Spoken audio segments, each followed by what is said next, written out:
The 2025 Tour de France has come and gone, with Tadej Pogacar winning his 4th title and becoming the first world champion to win that since Greg LeMond. Doing so was absolutely remarkable, and in today's video we're going to look through at how he did exactly that. Leading into the Tour de France, he was having a spectacular season, winning races left, right and center and being very competitive in the one-day races, even in Paris-Roubaix, and at the last test in Criterium du Dauphiné, winning that. UAE Team Emirates assembled a very strong squad around Tadej Pogacar for this race, and it looked like they were going to be ready for anything. The first stage in Lille, not the kind of day that wins a Grand Tour, but exactly the kind of day that you can start to lose it. Pogacar and UAE knew this, as the peloton splintered in the final 20 kilometers via Visma bike. He was already at the front, tucked in behind teammate Tim Wellens, while behind him panic set in. Primož Roglič and Remco Evenepoel missed the split, so did much of their support as well, and once the road opened up into wide highways, it was too late. The gap was growing and Pogacar and the rest were gone. Pogacar didn't attack on this stage, he didn't need to. He just rode smart, stayed sharp and quietly banked 39 seconds on 2 of his biggest rivals. This was the perfect start. Up towards the front, it was Jasper Philipsen, a former teammate of Tadej Pogacar, who managed to get the best of the remaining sprinters in that group, taking the win in front of Biniam Girmay, the green jersey winner from last year. If stage 1 was about surviving, stage 2 was Pogacar's first real flex. On a classic style run to Bourg-le-Sommer, the Slovenian moved instinctively with every surge on the final climbs. When the race split over the Cour Saint-Etienne-Aumont, and again on the final climb, he was there, marking moves, punishing the pace, and even claiming the final KOM point to take an unexpected lead in that mountain's jersey. As the rival teams threw attacks at one another, Pogacar remained calm in the crossfire. Even when Jonas Vingegaard tried a late ambush, he was already on the wheel. Joao Almeida led him expertly through the chaos, closing down what looked like a dangerous move from Florian Lipovic. Pogacar didn't need to win, he just needed to stay sharp. And in the end, the day belonged to Mathieu van der Poel, who launched a long sprint and held off a charging Tadej Pogacar to take the win and the yellow jersey. Vingegaard came in third, while Roglic and Remco Evenepoel finally made it into the front group. But Pogacar had made his presence felt. The battle for yellow was well and truly on, and he was already ahead of all his rivals. Stage 3 looked like a gift to the sprinters. Flat roads, gentle pacing and no breakaway in sight, but beneath the surface the race had other plans. The real drama began with 60 kilometers to go in the intermediate sprint, where green jersey Jasper Philipsen had a tragic crash and ended up leaving the race and set the tone for a messy finale. Pogacar stayed safe, tucked in deep in the peloton, lost his polka dot jersey on purpose as teammate Tim Wellens snuck up the road to take the lone KOM point. It was a small tactical move that meant less time on the podium and more rest for the Slovenian. In the final 3 kilometers, chaos erupted. 2 crashes shattered the peloton, taking down Geraint Thomas and Jordi Meeus with Remco Evenepoel. And Pogacar once again rode unscathed, proving that sometimes survival is the day's biggest win. At the finish line, it was Tim Merlier who edged out his rival of John Taman in a photo finish, claiming his first victory. Milan, despite the near miss, took the green jersey. After the first 3 stages, it was the end of the Grand Depart, and stage 4 finally tested the contenders with a hilly finale featuring 5 climbs, including the brutal ramp Saint Hilaire, just 5 kilometers from the finish. A 4-man breakaway formed, with Lenny Martinez pushing hard on the climbs to collect the KOM points, but the real action began in the final 10 kilometers of the stage when UAE took control. On the steep ramp Saint Hilaire, Tadej Pogacar launched a fierce attack, with only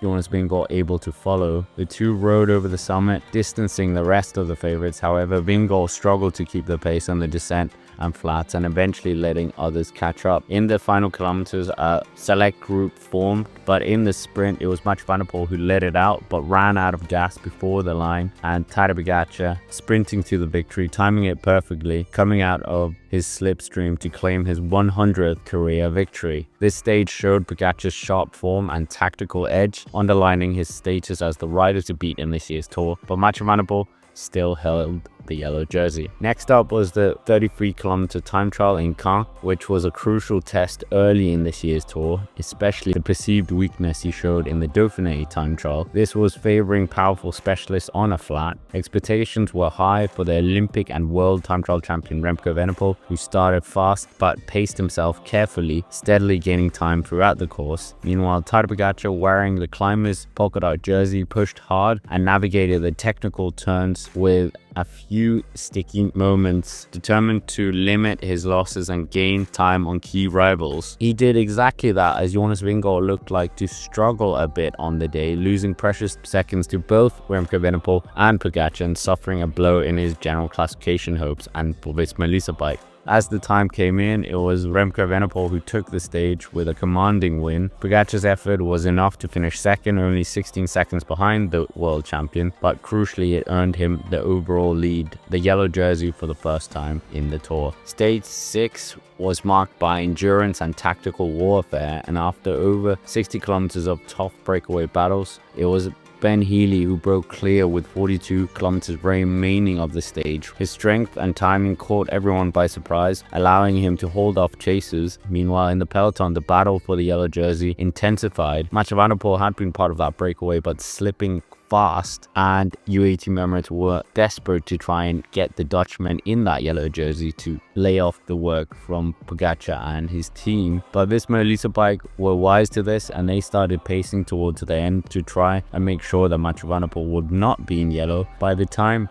the yellow jersey came towards the finish, Pogacar did gallop away from Vingegaard. They finished side by side almost, but Mathieu van der Poel still had that jersey by 1 solitary second. So that meant that the jersey was going back to Mathieu van der Poel. Next was the punchy and brutal stage that included 2 ascents up the Mur de Bretagne. The stage was marked by high tension and drama, including a heavy crash with 4 kilometers remaining that took down key contenders like Joao Almeida. The day saw aggressive racing from the start, with breakaway of 5 holding out for much of the day. As they approached the decisive climbs, the GC favourites battled fiercely, Van der Poel struggling to keep the pace with the top contenders and faded on the final ascent. In the final steep pitches, it was Pogacar who launched a powerful attack but was closely marked by Vingegaard. Though unable to drop the Dane, Pogacar's burst secured the stage win and a slim overall lead. The Slovenian champion praised his team's near-perfect execution, dedicating the stage victory to the injured Joao Almeida.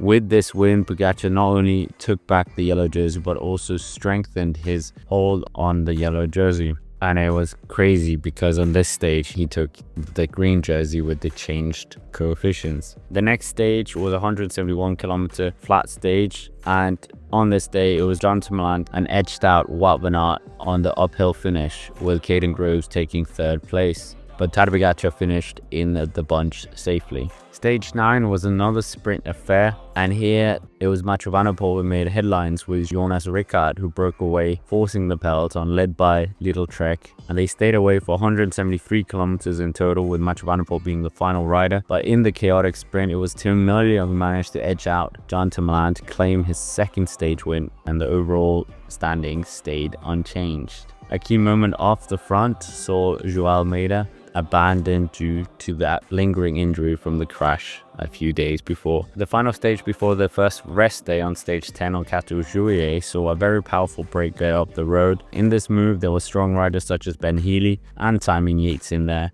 but it was eventually Simon Yates who made the calculated kick for the line and dropping everyone and taking the win. And on the final climb in the GC group, Pogacar and Vingegaard marked each other closely, trading attacks but ultimately gaining only 6 seconds on their rivals. Pogacar showed resilience but lacked the team support to contest the stage win or defend his lead fully. And Ben Healy, being in that break as well, also managed to overturn the deficit he had in the general classification, and meant that now Ben Healy was taking over that yellow jersey, and Pogacar still looked in firm control. After the rest day, the Tour returned with a punchy stage around Toulouse, featuring 5 climbs that promised action early on. A fierce breakaway formed, and together they outpaced the peloton all day, battling relentlessly. As the stage neared the finale, Van der Poel launched a desperate attack, solo chase, trying to close down the riders who had attacked up towards the front. But the real drama unfolded behind when Tadej Pogacar, caught in the chaotic GC skirmish, crashed with just over 4 kilometers remaining. Though shaken, the world champion swiftly remounted and, aided by his rival sportsmanship, rejoined the group without losing any time. Up front of the stage, it was Abrahamsen and Mauro Schmidt who sprinted it out for the win, with the Norwegian seizing the first victory for Uno X and Van der Poel finishing a close third. Pogacar, despite his crash, held on and now faced the Pyrenees with fresh wounds, but no time lost. Later, it was seen that it was Tobias Johannesson who misjudged his racing line and took out the world champion. However, the Norwegian had to put out a statement on Twitter as he was getting a lot of hate, but Pogacar saw this as well and released his own message back to his fellow Tour L'Avenir winner. Hey mate, all good, don't stress. I hope people don't give you people stop giving me It was all good, race incident, and we fight on. But keep the line, eh? Following that, on stage 12, this marked the race's first real test in the high mountains, featuring the punishing climb of the Hautacam. A large breakaway formed early on, including strong climbers and stage hunters, but the peloton kept a tight leash, knowing that the key battle would unfold on the Hautacam's final ascent. Teams like UAE Team Emirates and Miss Melissa Bike prepared for a showdown, with leaders eyeing up time gains. As the climb approached, Pogacar's team executed a tactical lead-out, with Tim Wellens and Jonathan Narvaez setting up a fierce pace that shattered the group. With 12 kilometers to go, Narvaez set the pace very fast, and then Pogacar launched a powerful attack, breaking clear of Vingegaard and going solo on the steep slopes. Jonas Vingegaard tried to respond immediately but couldn't match Pogacar's surge and maybe didn't follow his own tempo. The Slovenian extended his lead over the final kilometers, crossing the line with a commanding 2 minutes and 10-second advantage to claim the stage win and retake the yellow jersey. On top of this, Pogacar had now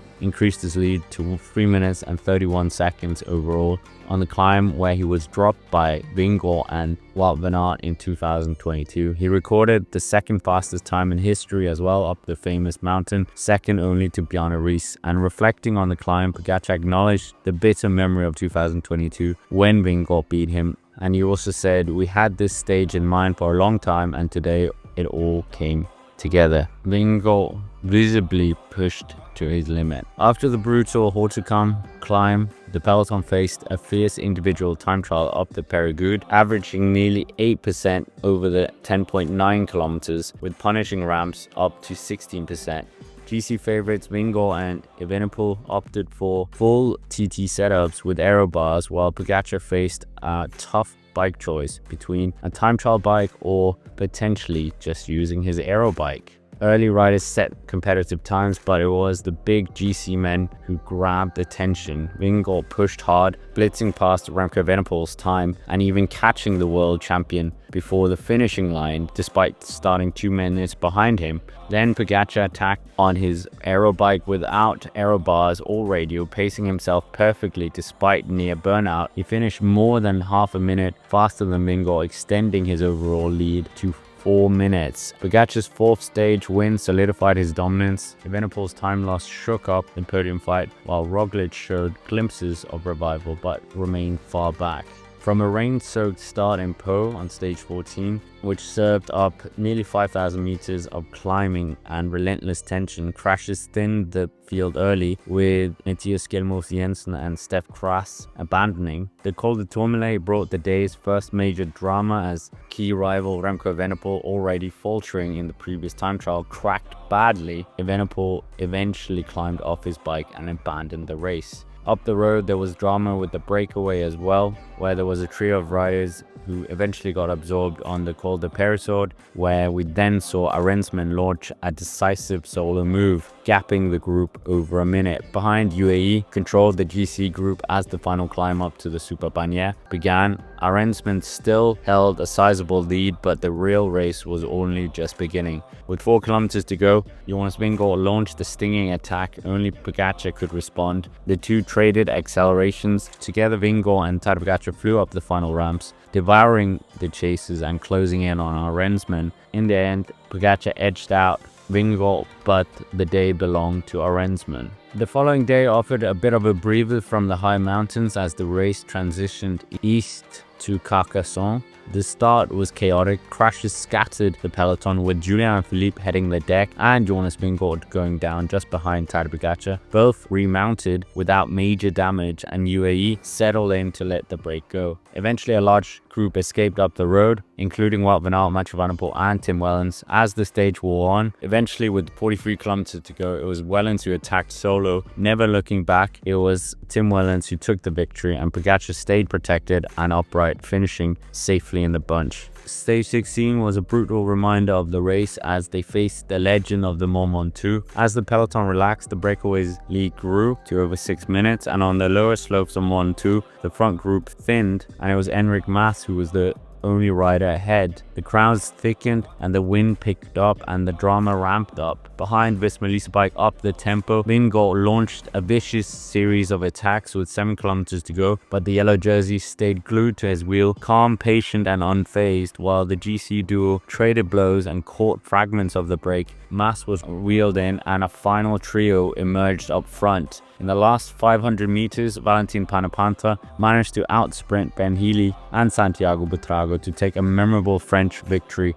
atop Ventoux. Behind, Vingegaard and Pogacar charged for the line with a fantastic tempo, a mountain showdown with no change in power, but the Slovenian kept his overall lead intact and still had a sizable gap to Vingegaard. On top of this, Pogacar also set the fastest ever time on Ventoux, beating the time of Iban Mayo. Following that intense battle, it was time for stage 17, a bit more of a flat affair. Looked flat on paper, but the racing was anything but easy. Through it all, Pogacar stayed near the front, alert and out of trouble as others faltered. In the slick final kilometers, he managed to avoid the crashes and chaos that caught out several riders, including the green jersey winner of last year, Biniam Girmay, but the yellow jersey finished safely. And up towards the front, it was Jung Tumlan who managed to win in the wet sprint. The following day was a brutal alpine stage that was gonna finish up to Col de la Loze. The race really exploded on the Col de Madeleine, where Visma pushed hard, setting a fierce tempo. Pogacar stayed cool on Vingegaard's wheel as the rivals cracked around them. When Vingegaard finally attacked, Pogacar followed with ease. The two bridged to the front and shadow boxed while Jorgensen worked for Visma, but the final move